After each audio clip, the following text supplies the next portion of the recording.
Transportissimo est pour la deuxième journée au salon Solutrans. Ce qu'on sait moins sur le salon, c'est que c'est le premier rassemblement européen de camions électriques de 3,5 tonnes à 44 tonnes. On va faire un petit tour des constructeurs pour vous montrer tout ça. C'est parti. Les échéances politiques ont eu raison de l'industrie qui doit repenser son schéma rapidement. La place de l'électromobilité cette année à Solutrans est à ce sujet un marqueur fort. Tous les constructeurs jouent le jeu. MAN était là avec toute sa gamme. Nous avons pu poser quelques questions à Jean-Yves Kerbrat, le directeur général. Bonjour Jean-Yves Kerbrat. Bonjour Ariane. MAN arrive tranquillement sur le marché de l'électrique. Vous devez être content de voir que ça bouge ici à Solutrans. Oui, c'est un beau salon. On voit beaucoup de monde, beaucoup de gens très intéressés par les nouvelles tendances, et notamment celle que vous venez de décrire, l'électromobilité. Et pour nous, c'est vrai que c'est un moment important puisque c'est le lieu où on vient de livrer notre premier iTGM, 26 tonnes, à franc prix avec les transports Perino. Oui, c'est vrai, on était là hier. Félicitations. Comment elle se compose la gamme aujourd'hui chez MAN, la gamme électrique ? En fait, aujourd'hui, on a plusieurs véhicules. On a un véhicule pour le dernier kilomètre, un utilitaire, celui que vous voyez juste ici. Ça, c'est un véhicule qui fait 170 km d'autonomie et qui permet de livrer notamment du colis en zone urbaine.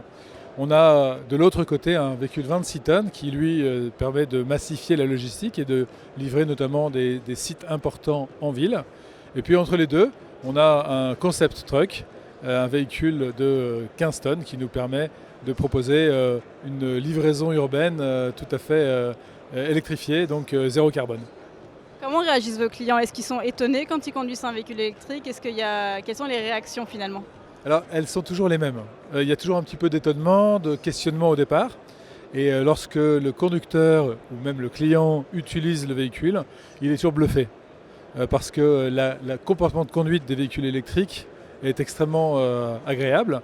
On a la puissance immédiatement, on a le silence, ce qui fait que c'est un véhicule qui change la façon de conduire. Est-ce qu'aujourd'hui l'autonomie c'est encore un frein ou est-ce que pour les usages qu'on en a ça suffit ?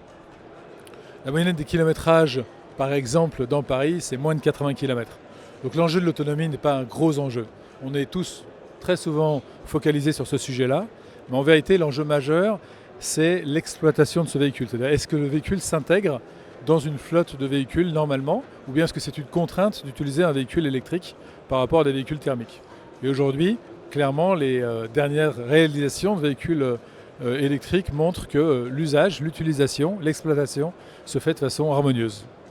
Est-ce qu'à l'avenir, MAN est 100% électrique ou on va chercher quelque chose, des alternatives ou un mixte énergétique ? Absolument. Je pense que MAN, tout comme le groupe Traton, est convaincu de la nécessité, l'utilité d'un mix énergétique. Ce qui est certain, c'est que le contexte réglementaire a beaucoup changé, qu'il aujourd'hui demande à chacun des constructeurs de réduire drastiquement les émissions de CO2 de ces véhicules et que par conséquent, des solutions décarbonées permettent de contribuer à ces objectifs de réduction de CO2 qui sont bons pour la planète. Merci beaucoup Jean-Yves Kerbrat. Plaisir. Même son de cloche chez DAF pour qui l'électromobilité est un sujet d'avenir. François Roncin, responsable avant-vente et homologation, nous parle de l'électrique chez DAF. Bonjour. Bonjour. Solutrans fait de plus en plus de place à l'électromobilité. Est-ce que DAF va dans ce même sens ? Oui, bien sûr, vous pouvez le voir ici, puisque sur les 3 camions présentés, il y en a un qui est électrique, 100% électrique. Donc oui, on prépare une plus en plus grande place à l'électrique chez nous. Oui. Est-ce qu'il y a d'autres camions qui sont en projet à part le CF électrique ?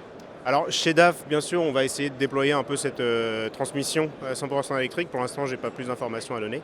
Et après, dans le groupe PACCAR en général, on a des prototypes électriques, mais aussi sur propulsion hydrogène aussi, qui sont en préparation. Je pense qu'il y a Kenworth aussi au Canada qui est une filiale de DAF, de PACCAR, oui, qui travaille aussi sur l'électromobilité. Oui, c'est ça. Justement, c'était le véhicule hydrogène. En fait, il est en circulation. Il est plutôt développé aux États-Unis via Kenworth et puis Toyota. L'idée, c'est de travailler sur plusieurs projets en parallèle pour déployer une gamme plus complète un peu plus tard. Est-ce que le CF électrique est déjà en test chez des clients ? Alors, c'est plus que du test en fait. Il est déjà commercialisé aux Pays-Bas et en Allemagne. Donc, on a déjà une petite dizaine de véhicules qui sont en exploitation chez des clients.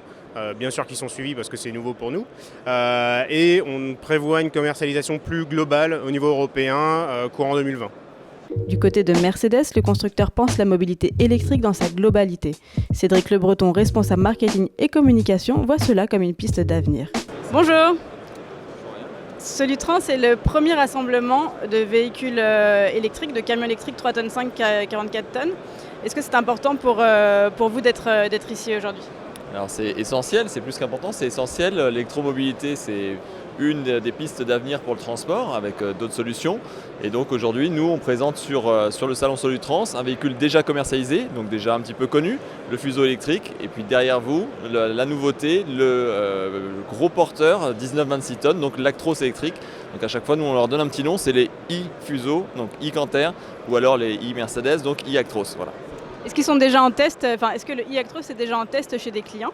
Alors il est tout à fait en test vraiment grandeur nature, en exploitation. Ce qu'on cherche à définir avec les clients, c'est exactement le bon niveau de batterie, le bon niveau d'autonomie par rapport à leurs utilisations. Et donc voilà, il est en test chez 10 clients principaux. Et donc juste avant sa mise en commercialisation, qui est de trouver le bon range d'autonomie et de technique, les bons essieux, beaucoup de petits détails à régler. Il sera donc commercialisé fin d'année prochaine. D'accord, merci. Et concernant le Canter, il y en a combien sur le marché actuellement ? Alors le e-Canter pour l'instant, il n'y a pas de volumétrie qu'on a envie d'annoncer. Aujourd'hui il est en location chez des clients privilégiés. Donc cette année il va être sur 2020 ouvert à l'ensemble des clients. C'est pareil, c'est un petit peu, vu que c'est un secteur qui est en mutation, on lance ces véhicules avec des clients avec qui on est en confiance, qui ont vraiment cette envie de développer les véhicules électriques. Ce n'est pas quelque chose sur lequel on essaie de convaincre des clients de passer à l'électricité. Donc voilà, donc on n'est pas sur des volumes immenses, on est en train de monter. Et donc voilà, les volumes, on les communique pas pour l'instant, mais vous en trouvez chez des clients, des grands clients, voilà, DB Schenker, France Boisson, des clients assez emblématiques. Merci, vous avez une gamme assez complète parce que vous avez le e-Vito, vous avez celui-ci et le e-Sprinter et le e-Actros. Est-ce que Mercedes finalement va vers le tout électrique ? Alors pas du tout, nous on ne croit pas qu'il y ait une technologie qui va prendre complètement sa place. On pense qu'il y a différents usages, donc pour l'urbain plutôt l'électrique, pour le régional on peut par exemple penser au gaz et par la longue distance plutôt le diesel. Nous on essaie juste d'être pragmatique et d'être le meilleur sur chacune des technologies. Sur la technologie principale qui est encore aujourd'hui le diesel, aujourd'hui on est le leader en termes de consommation. Et on pense que l'électrique va effectivement être une solution en termes de silence, en termes de particules locales très efficaces. Donc c'est pour ça qu'on a ces gammes et qui sont de toute façon extrêmement demandées par les pouvoirs publics, les chargeurs et les citoyens pour être honnête. Merci beaucoup. Sur le stand de Volvo, on va encore plus loin avec de l'électrique et de l'autonomie.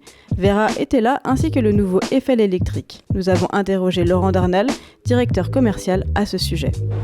Bonjour Laurent Darnal. Bonjour. Volvo arrive tranquillement sur le marché de l'électrique. Vous devez être content de voir que ça bouge à Solutrans en 2019. Oui, on est absolument ravis de voir que ça bouge à Solutrans, puisque nous présentons cette année donc 2 véhicules 100% électriques, qui sont le Eiffel électrique de 16 tonnes destiné à la distribution urbaine, et puis on verra bien sûr notre star, qui est notre véhicule 100% électrique, 100% autonome. Le Eiffel électrique, quand est-ce qu'il serait commercialisé ? Est-ce qu'il y a une date déjà ?